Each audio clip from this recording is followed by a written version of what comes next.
तो साथ से हम बात करेंगे equation of normal to circle, यानी नॉर्मल टू सर्कल की इक्वेशन किस तरह से फाइंड आउट की जा सकती है। फर्ज करें मेरे पास ये दिस इज द सर्कल, ये मेरे पास सर्कल है फॉर एग्जांपल। सर्कल को हम ऑलरेडी वेल एक्सप्लेन कर चुके हुए हैं, सर्कल क्या चीज़ है।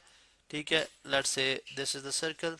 ठीक है, चलो ये मेरे पास सर्कल है। अब ये सर्कल का चलो थोड़ा सा मैं इसको यहाँ से बेहतर बना लूँ। चलो ये सर्कल का सेंटर है, this is the centre of the circle. ठीक है, और सर्कल क्या होता है कि एक लेट सपोज अगर this is the centre of the circle C, ठीक है, तो दिस दिस डिस्टेंस जो पॉइंट पी मैंने भी प्लॉट किया है, ये पॉइंट पी सेंटर से डिस्टेंस आर के ऊपर है।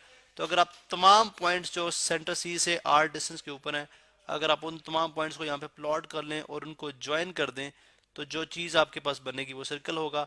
अब what is the normal, normal को ड्रॉ करने से पहले I would draw the tangent, I would draw the tangent. Tangent क्या होती है? एक ऐसी लाइन जो सर्कल को किसी एक सिंगल पॉइंट पे टच करती है। फॉर एग्जांपल अगर मैं इसको ड्रॉ करता हूँ तो let's suppose this is tangent line, क्योंकि सर्कल को ये एक ही पॉइंट पे टच करिए। अगर मैं यहाँ से परपेंडिकुलर थ्रो करूँ, अगर मैं यहाँ से परपेंडिकुलर थ्रो करूँ, तो जो परपेंडिकुलर लाइन मैंने थ्रो किया this is called normal to the circle, normal to the circle, normal to the circle, to the circle. चले नॉर्मल, यहाँ पे मैं सिंपली इसको बेहतर फॉर्म में लिख देता हूँ, थोड़ा नज़र भी आए। ठीक है, सॉरी यहाँ पे लाइन है and this line is called normal.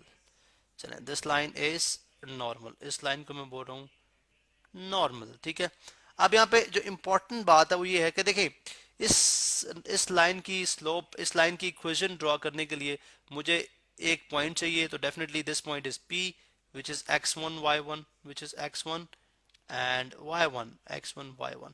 और जबकि इस लाइन की स्लोप भी चाहिए। अब इस लाइन की स्लोप कैसे फाइंड आउट करूंगा?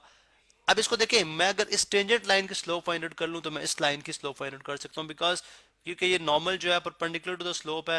लेट्स सपोज अगर इसकी स्लोप m1 है, या चले इसकी स्लोप m2 है, और लाइन इस टेंजेंट की स्लोप m1 है, तो m1 टाइम्स m2 दोनों की स्लोप का प्रोडक्ट -1 रख के मैं slope of the normal find out कर सकता हूँ, slope of the normal find out कर सकता हूँ, प्रोवाइडेड दैट कि मुझे टेंजेंट लाइन की स्लोप मालूम हो। अब इस टेंजेंट लाइन की स्लोप कैसे मालूम की जा सकती है? आपको पता है कि टेंजेंट लाइन की स्लोप जो इक्वेशन ऑफ सर्कल है x square plus y square plus 2xy, sorry plus 2gx plus 2fy plus c, which is general form of equation of circle, जो कि क्या है? General form of equation of circle है। अगर मुझे ये मालूम हो, अगर मुझे ये मालूम हो तो मैं जो है वो इक्वेशन ऑफ जो तो मैं जो है वो जो slope of tangent eight any point on the circle मालूम कर सकता हूँ, बिकॉज कर्व की टेंजेंट मालूम, कर्व की स्लोप मालूम करने के लिए हम क्या यूज करते हैं? डिफरेंशिएशन। डिफरेंशिएशन इसका मतलब है अगर इस लाइन की मैं डिफरेंशिएशन कर लूँ, या फर्स्ट डेरिवेटिव इस इक्वेशन की मैं डिफरेंशिएशन सिएशन, अगर मैं इसको इसको डिफरेंशिएट कर लूँ विद रिस्पेक्ट टू एक्स, ठीक है, d Y by D x find out कर लूँ, d Y by D x find out कर लूँ मैं इसका, ठीक है, तो मेरे पास स्लोप ऑफ द कर्व, जो सर्कल बिकॉज कर्व ही है, हर तरफ से कर्व्ड है, तो slope of the curve at any point मैं मालूम कर सकता हूँ। लेकिन चूंकि मैं इंटरेस्टेड हूँ point P x one Y one के अंदर, तो जब मैं d Y by D x मालूम करूंगा तो उसमें अगर एक्स की जगह एक्स वन रख दूं, वाई की जगह वाई वन रख दूं, तो मेरे पास slope of curve at point P x one Y one आ जाएगी, यानी इस टेंजेंट लाइन की स्लोप आ जाएगी।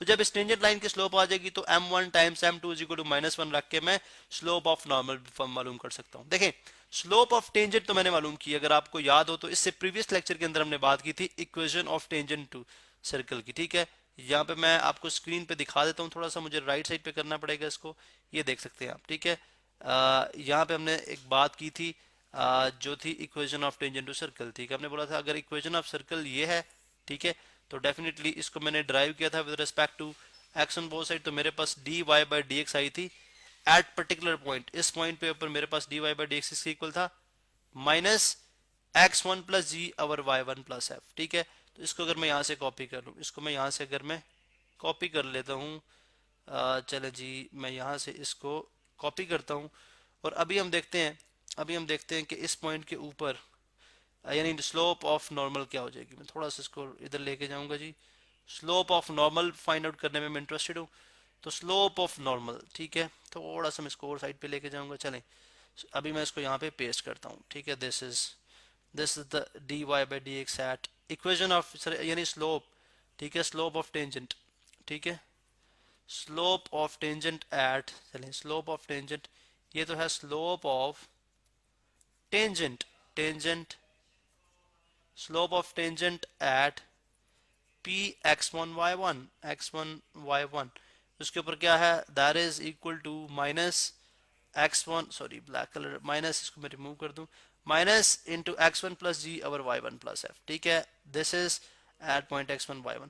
अब मैं चूंकि दोनों की स्लोप जो है, दोनों की स्लोप का यानी स्लोप ऑफ m1 जो है रिप्रेजेंट कर रहा हूं slope of tangent, slope of m2 है slope of normal is equal to -1, तो slope of normal m2 is equal हो जाएगी -1 ओवर m1।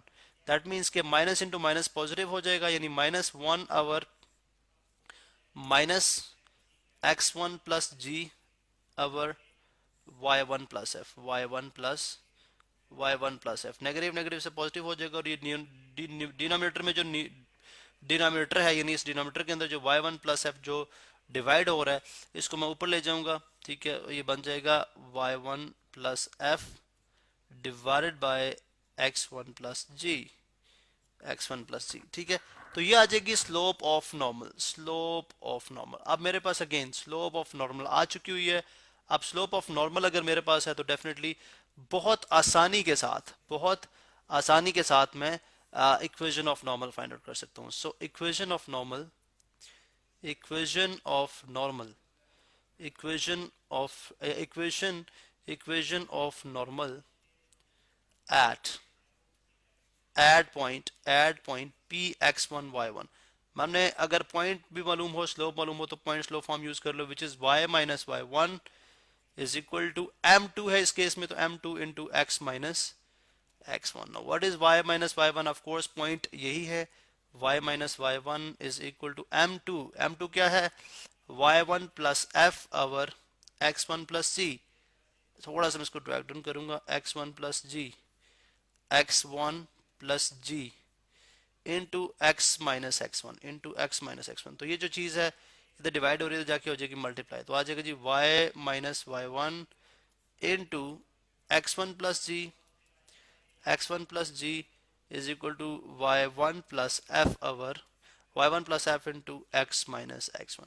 अब अगर आप इसको मजीद सिंप्लीफाई कर ले या इस फॉर्म में भी रखें तो this is the equation of normal, this is equation of normal, because ये जो है ये कांस्टेंट, ये पॉइंट्स होंगे, ठीक है, जी इज कांस्टेंट है, तो ये एक जो है वो, बिकॉज इक्वेशन ऑफ नॉर्मल एक लाइन है तो डेफिनेटली वो लीनियर इक्वेशन होगी।